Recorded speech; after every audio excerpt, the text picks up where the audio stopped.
welcome. We are back at it again. Back at it in the house to talk about all things West Indies cricket. Of course, we have with us here expert analyst Davion is in the house. Welcome, Davion. Well, thank you for having me, Ronaldo. Thank you for having me. Pleasure to be here. Definitely. Always a great pleasure having you. And we're here to chop it up. Talk about West Indian players, of course. And we have to start by first talking about T20. Right now, of course, what is it? What, 96, 97 days to T20 World Cup right here in the Caribbean? And everybody wants to get into that squad. So we have to chop it up and we have to talk about all the T20 leagues going around so far. The recently concluded IL T20, where Nicholas Pooran's team, the Mumbai Indians, Emirates, they won the tournament. We have the SAT20. We also have the Bangladesh Premier League still on its way, almost finished. And of course, currently there's the PSL. So lots of T20 cricket going around for the selectors to look at certain players. Now, um, these are the players so far that would have took part in the IL T20. Johnson Charles, Shimron Hetmeyer, Dominic Drakes, Rutherford, Cottrell, Rovman Powell, Mark Dale, Nicholas Pooran, Fletcher, Bravo, Pollard, Odin Smith, and Akil Hossain. So, before we even chop it up, Davian, who do you say impressed you the most, right? In the ILT20, which West Indian rather I would impressed say you the most? Nicky P with his let's say he had a couple of explosive innings. The other well most disappointing was Shimon Hetmeyer. He surely did not get going at all. I mean, I really want him to find form. Looking at statistics, I mean, he played so much games. He only had one 50 plus score, a lot of scores in a single digit. So, wow. And they basically started him in all the games. So, very disappointing. And Sherman hit my side. He had a couple scores, 30 plus scores. They had four 30 plus scores, three unbeaten scores. But knowing the quality that he has, I really hope he finds some more consistency. All right. Excellent point there to start about Nicholas Poor and Nicky P. Nicky P, of course, as you can see, the top three run scorers in the tournament, James Vince, um, playing for Nicholas Pooran's team, playing for Hetmeyer's team rather. James Vince, Nicholas Pooran, the captain for Mumbai Indian Emirates, 354 runs and had a whopping average of 50.57 from 10 innings. So excellent stuff, and you rightly called it. It was very impressive. No, I want to talk about this guy too. What were your thoughts on Andre Russell? Look at his ridiculous strike rate in the sixth game that he played. Given that Wow. he was in and out also, coming from Australia there, all over the place. He shows that he is not finished. And Jerry Ross is not finished. I mean, look at that average. I mean, 96.00, strike rate 228. So it's not only Great. showing consistency with the bat in terms of runs, we also showing high strike rate and his impact is an impact player. He can definitely win you games on his own. Wherever he's from to win games on his own. So that's very important. And we want Andrews to keep the form going forward. You know, he's an important part of our starting 11. So it looks well for us. I know the cricket grounds in the Caribbean, they're quite small. I mean, so even misses will go for six for Andre Russell in the Caribbean.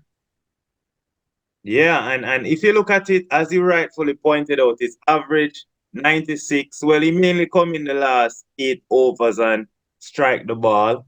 So of course he's gonna have a couple of not outs there to boost the Right, average. But right, the right. strike rate And he's doing the same thing against Australia at international level. He's doing the same thing in the BPL.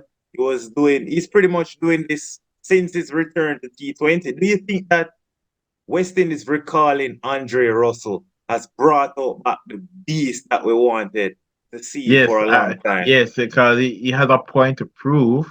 And even the last knock, he scored 71 of 29 in the last T20 The international. 30-20. Right, right, whoa. He has a point to prove. And Angelo still the point to prove. He's definitely dangerous. He's definitely a dangerous player when he has something to prove. All right, let's look through the statistics and talk about each player. And also, I want you to give the viewers your point of view. Do they have a chance of getting back into the West Indies squad? So just before we chop it up, we always have to look at the current T20 squad. This was a squad that played against Australia. Alzari, Joseph, Shea Hope, Russell, Ola, Mayers, Charles, Rutherford, Puran, Rustin Chase, Akil Hussain, Brandon King, Godakesh Moti, O'Shane Thomas, Romario Shepard, and of course, skipper Robman Powell. So now going back to the statistics from IL T20, let's chop it up, Davy, and we see Puran at the top in terms of Right, runs. 50 right, points for his average strike rate, 170. Let's not discuss Puran because he's already in the squad. right, So let's right, go down to ranking number 9, Andre Fletcher. Andre Fletcher ranks number 9. He was batting at number 3 right before Nicholas Puran in the same team. 260 runs, best of 53. Average 28.8, strike rate on the lower end for Andre Fletcher. Your thoughts on Fletcher all and right. So, also, yeah, your thoughts on Fletcher. hmm, I don't think he has a chance to make it back. His average on the lower end less than 30, and his strike is 122. If you're going to have a strike rate of between 120 to 125, I really think your average has to be closer to 35. Yeah, so it's not showing the level of consistency you need to show for that strike rate.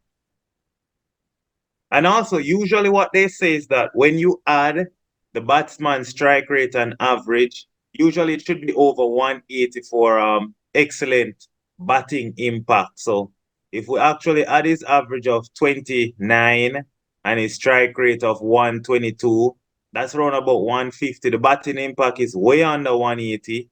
So as the rule of thumb, definitely Fletcher, he looked decent in patches, but so you're saying Fletcher, no chance.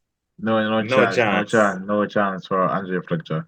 Well, for Johnson Charles, we see that the average is 33.14, showing some form of consistency, but the strike rate 136. Hmm. He's much better than that. And I I mean, with expect Johnson Charles, he's been doing his job. I don't want us to just look at the overall numbers. In terms of him in the power play, when the power play finishes, his strike rate is usually about 170. Of course, true, it true. naturally slows down. So and he's already in the squad. So yeah, what's your thoughts then overall with Johnson Charles? We know that Johnson Charles' role in the team is to give us explosive starts in the power play. But his game does not allow him to really maintain that high strike rate past power play, past over six. So it's very important that when the power play is finished, he keeps on targeting the boundaries. So he keeps on doing what he need to do. So yeah, I mean John Charles is safe in the team. Open. When he plays, he has to open. All right. So Johnson Charles, you're saying he's safe. He's good to go. Giving him the green lights. All Most right. definitely, most definitely, most definitely. All right. Now I think this is the man that we you just Wow, shit. mentioned is the worst. But before I let you go, just to point out, Shimron Hetmeyer in the first 2 games, he had what? He had a duck, and then he had like a single digit score. And actually, this was for the first 3 games. He had a duck and then 2 single digit scores, but then managed to got his average back up to 25. So Your thoughts on Haiti? You said he's the worst performer or the most disappointing performer as a West Indian. But looking at the stats, is that really so, Davia? Well, his strike rate is pretty decent, over 140. So it shows that he is middling couple couple deliveries. The average, well, the mere fact he got such a terrible start, I can say he recovered pretty well. And the team that he played for, they gave him an extended run. So I'm monitoring him closely, looking at our squad. He's going to be there. The only person I see he will replace is Sherfane Shafane, Rutherford. and Right, he did Sherfane Rutherford. outperform Shafane. Let's be honest, he outperformed Shafane in the IL T20. Right. So yeah. So that spot is between Sharon Hetmeyer and Sherfane Rutherford. But see with Sherfane Rutherford, he can bowl some quote unquote medium pace. I know I disagree with Yeah, well, Sharon Hetmeyer, that. he's lightning in the field. I've seen games where he does not perform that well with the bat, but he brings serious energy to our fielding. And I believe if we want to win T20 World Cup, the fielding has to be excellent. Yeah, definitely. And I think Rutherford is a great fielder as well, but definitely the toss-up is between Hitman and Rutherford. Can't see both of them in. We're just gonna skip over this guy, Russell. You already know Right, the muscle. He's right. definitely safe. Um, yeah, I know I'm skipping over Holder as well. Holder, well, let's not skip over Holder. Who am I to say Holder is safe? Your thoughts Mm. on Jason Holder, the batter? Um, 6 innings, 121 runs for Jay Holder. His average 30, strike rate 160. That's pretty decent. Well, I can say from the T20 I series against Australia, we have seen that Jason Ola batting has really come back to form. I mean, if you add the average and strike rate, you see where it's over 180. So he having an average of 30 and strike rate of nearly 160. It's quite decent. It's quite decent. So he's putting in the work with the bat. And we see that him playing the finisher role, it seems to be working out for him. Definitely coming in the last 3 overs and slapping a few, doing his Right, job. right, right, Oh, right. this guy, Shafane Rutherford, um, he's been a little bit all over the place because, in the IL T20, played the series against Australia. So, back and forth may have affected some of his performance, but, 105 runs from 7 innings, averaging And 17.5. we did Strike that's rate quite 120. So your thoughts on Shafin all right. Rutherford? So right now, sure, for you had a lot of talent, but right now you give an impression that he's really a hit or miss type of player. So, mm, but that's very poor. I mean, below 20 average and then strike rate of 120. That simply means that he's not clicking. He's not firing to a higher gear. So I'm watching him very closely, But what and about that game against Australia? The third T20 did score an unbeaten 68 with Andre Russell 71. That allowed us to beat Australia in the third all T20. How right. highly do you rate that It was an performance? excellent innings given the fact that we were in serious trouble. Our players were being bowled out. We have to be mindful that the pitch is an excellent batting pitch, Yeah. and it's highly likely when we'll go to the Caribbean if we're at the same score for five. I mean, will he able to provide such an impactful innings? So I would want to see him. Yes, anyone can look so good and an excellent batting pitch. But how does he look when the pitch is offering something to bowlers or it's very bowler friendly? So yeah, we not only need to look at runs scored, We also need to look at the type of pitches there was being clear scoring on, and also can't forget that that was not Australia first choice pace bowling attack, right? They arrested a couple of players. If They I'm said being honest, Davion, I think that bowling attack for Australia is better than the first choice bowling attack. I mean, wow, wow. it's my opinion, but no disrespect to Pat Cummins or Mitchell Stark. But if you compare the last World Cup to these guys who are hungry, ready to go, I think that these guys, you're gonna see a couple of them in that World Cup squad. I think their batting was already pretty much at full strength. And yeah, definitely the two guys missing were Pat Cummins and Stark. But if I'm being honest, I think these guys are probably better than Pat Cummins in T20. What are your thoughts on that? Well, wow. The thing about it, Pat Cummins and Mitchell Stark, they don't play a lot of T20 competitions. And these guys who play, they're the ones who were dominating the Big Bash League season after season.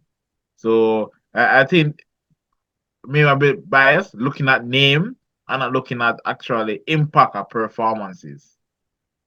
Definitely, because if I look at Spencer Johnson in Australia's Big Bash, and then I look at Spencer Johnson versus West Indies, and then I look at Mitchell Stark, recent T20 performance, or more so the T20, I would definitely say that, well, I would go with Spencer Johnson ahead of Stark and have Stark more for ODI and Test because that allows him to have longevity as opposed to playing in the 3 4 months. But hey, who are we to, say anything about Australian cricket?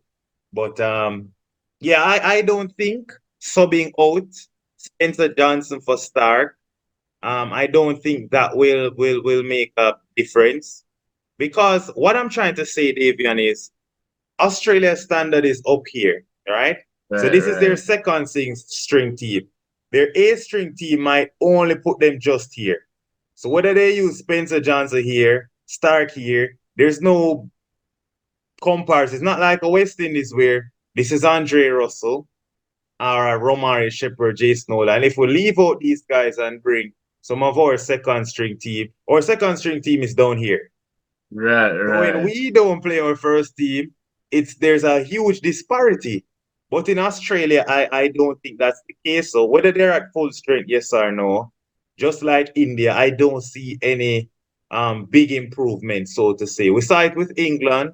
England didn't play full strength teams before the 50 over World Cup. And then when they got their full strength team in the 50 over World Cup, they still couldn't qualify. At the end of the day, England, whether they're at full strength, yes or no, India, Australia, their bench strength is so strong where it's negligible.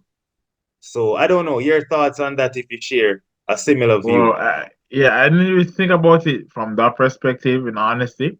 And it goes to show how strong their first class cricket is, and this A cricket is, and the most domestic T20 competition is.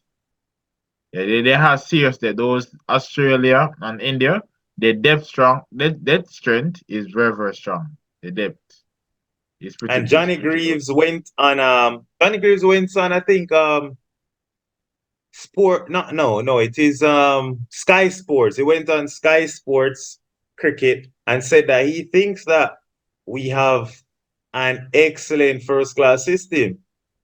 I don't know. Do you agree with Johnny Greaves in that statement? Wow.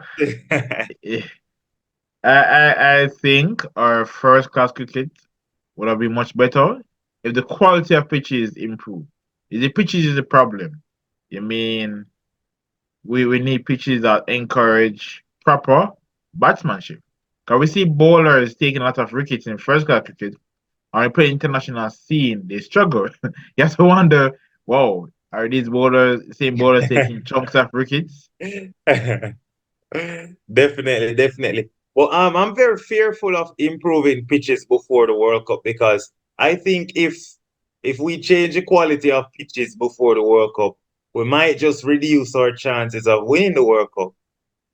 What's your thoughts? For example, When we played on flat pitches in the Caribbean, England scored 267. When we played on flat pitches in Australia, they're scoring well over 200. When we played on flat pitches in South Africa, they're well over 200. When we play on our usual slow and rugged pitch, we're able to defend 140 versus India. We're able to bowl out England for 130 and then outmuscle them to win. I think that's our advantage. Play on these type of pitches that we are used to in the T20 World Cup.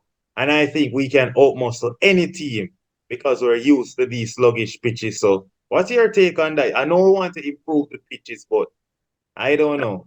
It's an excellent strategy, but I would say after we win the T20 World Cup, Yes, we can yes. improve the pitch. Yeah, we improve the pitches. Right, right, right. I agree, I agree. Home advantage has to mean something. We can have games in our home and then we it's favoring the opponent. And also to bear in mind that unlike when we play T20 World Cup 2010, this time around we're having games in USA. And we know the USA pitch is going to be true. They're going to Yeah, be luckily excellent, but we don't play any game in the US, so that's good for us. All our right, for the games. group stage, for the group stage. Yeah, but right through, how they set it up is also when we qualify, um, most of our games from our group would be in Barbados and I think Trinidad and Guyana. So either way, based on the setup, we won't play any game in the US, which I think is a big benefit for us once we get there. But Right, that's let's continue and we have to look at our skipper. Rob, I skip Robin Karen Powell. Pollard because he's retired, so we can skip Karen Pollard. Let's talk about Rovman Powell. 8 innings. It was a struggle for him if you take out the one game where he had that 40 not out, because he had 79 runs from 8 innings, averaging 15 and strike rate below 100. Your thoughts on Whoa, Rovman Powell? whoa, that is so unlike Robin Powell. But I'm not worried because what I've seen since he has been given captaincy, once he comes into bat and team is in trouble, he will make runs. So he's that type of batter. Yeah, he So likes not to what lead from the front, right, right. definitely. And of course, we're not going to talk about Akil Hussein's batting or Odin Smith batting. We're Right. mainly here for bowling. Um, Fabian, well, we'll more talk about Fabian's bowling. So let's keep his batting. Narayan. All right, so let's get into the bowling statistics then. So as you said, the person who impressed you the least was Hitmaya. I think you're very harsh on Hitmaya there. 200 plus runs, given how Ruffman batted and Rutherford, they looked extremely out of nick. And you pinpointed Hitmaya, who had a very good return after the first 3 games. I think you're harsh on Hetty, but No, while harsh on Hetty, Hetty has the same potential as a Nikki P. definitely, or maybe I would even go as far to say I think Shimron Hetmyer is technically probably the best batsman behind Shea Hope, but not living up to his talent, of course. But let's get into the bowling. We're trying to see who's making a run for it in the team. West Indies current T20 squad. Of course, usually dominating for us. Look at that. Akil saying 10 matches, 12 wickets, so getting a wicket per game, averaging 17 and economy of 6.14. And of course, strike rate is going to be great as well, 17 and a half. So every 3 overs, he's getting a wicket. Your thoughts on Akil saying? Wow, wow, that's really good, really good. But one thing, my thing, actually, I was saying that when he bowls on pitches which are very, very flat, he tends to be average. So where in the case we get a pitch that is not as bowler friendly, Wait, I before you want go to. on, what do you describe as average? Because um, in this, if you're referring to the series against Australia, he was going at an economy at about 10. And also the average scores were well over 200. And so overall, the average economy per bowler is 11.5. Wouldn't you say going at 10 and a half would then be better than average 11 and a half? Just if we're doing the math. So you All said it right, was average. So I want you to explain what you all mean by right. average. So the quality of what Akil was saying, if a team is batting and they say they go at a run rate of a 10, I believe Akil also based on the quality he possesses should be going two less than a team. Okay. You're right, two less, Okay. two less, not one, two based on the quality he possesses. Yes, Right. yes, yes. All But right. he performed very well. I mean, economic, economical as usual, keeping it tight. And we know, based on our bowling lineup, we definitely need a bowler to take wickets in the power play. And based on who they're choosing in 11, Akil Hussain is that most likely person to take that one or two wickets in the power play. Definitely, definitely. All right. Now you notice how far we have to be searching for the next West Indian. So it's a struggle with the ball. And the Oh, well, next this best man is ranked all the way at 22, Jason Holder. Your wow. thoughts on Holder? 8 wickets from 9 matches. Average not so good, 34. Economy not so good. Strike rate, um, 21. So he's getting some slaps. So your Wow. thoughts on Jason Holder?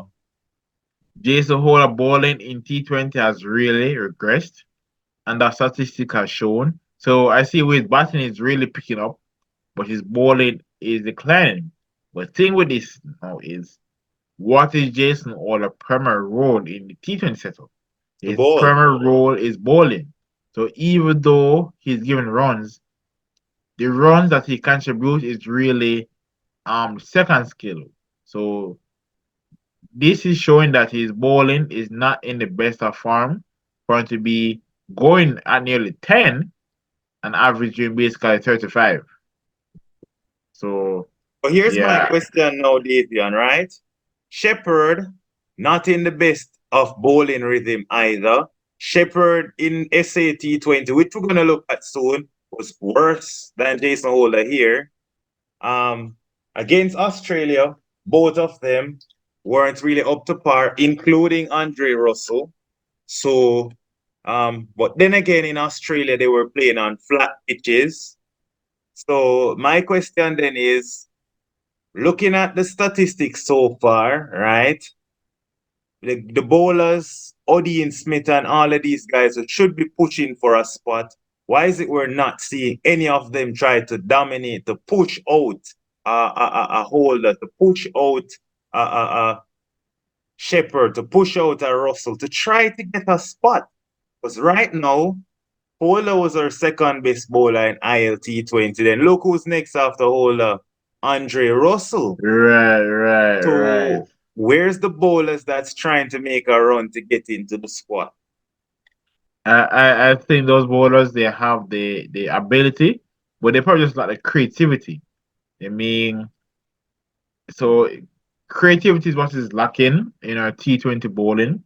I mean, if certain conditions are not there, it's like they lack them the mindset to adapt to find the line and length and pace which best suits that type of pitch.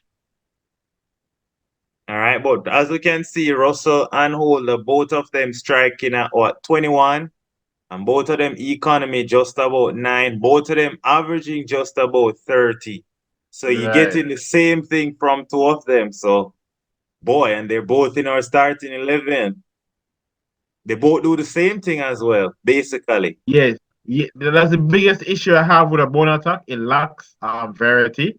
However, in the last game, number one, I believe you have a T20 team, you have to have a solid six bowler. I mean, I see Robert Powell trying to bowl an over a And six I ball, don't think Rovman Powell or Rutherford is our sixth bowler. I don't think so. Together, they're still but not a 10th bowler to me.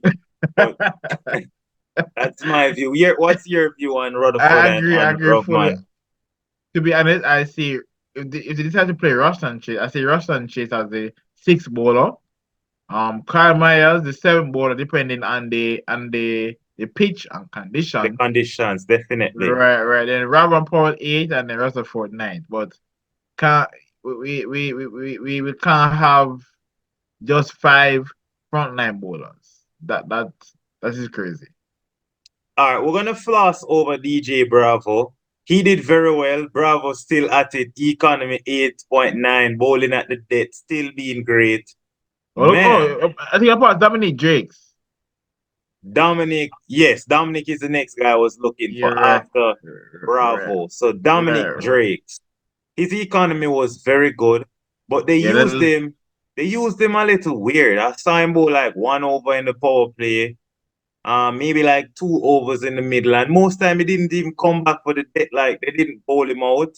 So his results, that kind of made his economy on the lower end, which is good. It's always good when they look back at the stat and they see economy was 6.9. But your thoughts on Dominic Drake's all only right. bowling So 21 overs in 8 matches. So if you look at it, 8 times 4 would be 32. They're not giving him his full quota for some reason, but he's only got 5 wickets, average on the higher end, but his economy was good, bowling especially in the middle overs. Your thoughts? all right. So why Dominic Jakes is not really forcing himself in?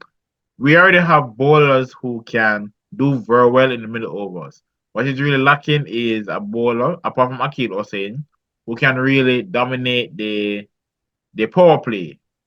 So it's the case that he was bowling most in the power play and basically getting wickets and having a low economy rate, then no problem. But he is providing something that we already have.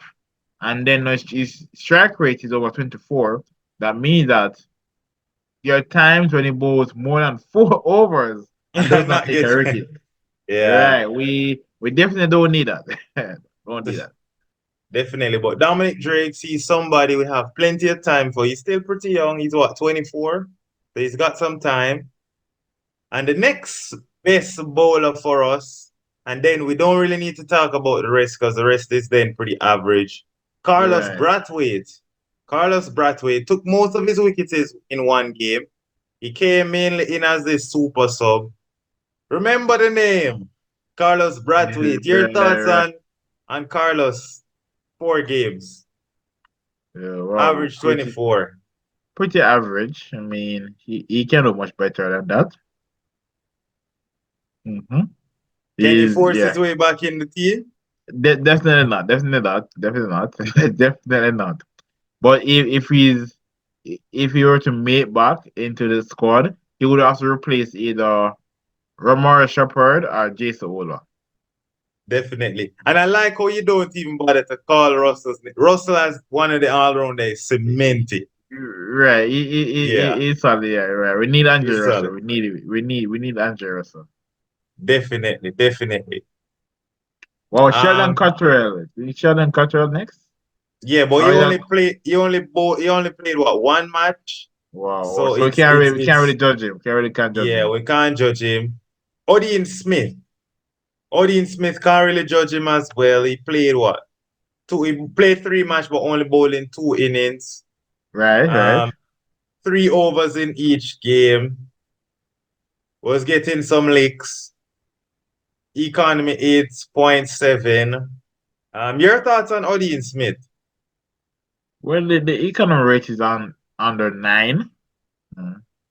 But I would really wanted to play more games to really judge him. But I realized some of the players who really want to get more games to really properly assess them, they did not really get that the opportunities really and truly. Yeah, because I think with Odin, he was playing in the same team with Pollard, Dwayne Bravo, Nicholas Pooran, Trent Bolt, Akil saying it was very difficult for Odin to break into the 11. So he Right. got in only because most of them had left to go to Australia. And so that's how he broke in for the couple of games. And then once they got back, he's out again. And he didn't impress in those 2 games Right, either. So right, right. um, so your thoughts then on Odin making a return? highly. The only person I see could be replaced is really O'Shane Thomas, but that's very, very unlikely. Very, very unlikely. All right, so that finishes off the IL T20. So basically, Davion is telling us, viewers, that nobody out of the squad is getting a look in from IL T20. Nobody. Right, right. So let's move on now to the Bangladesh Premier League.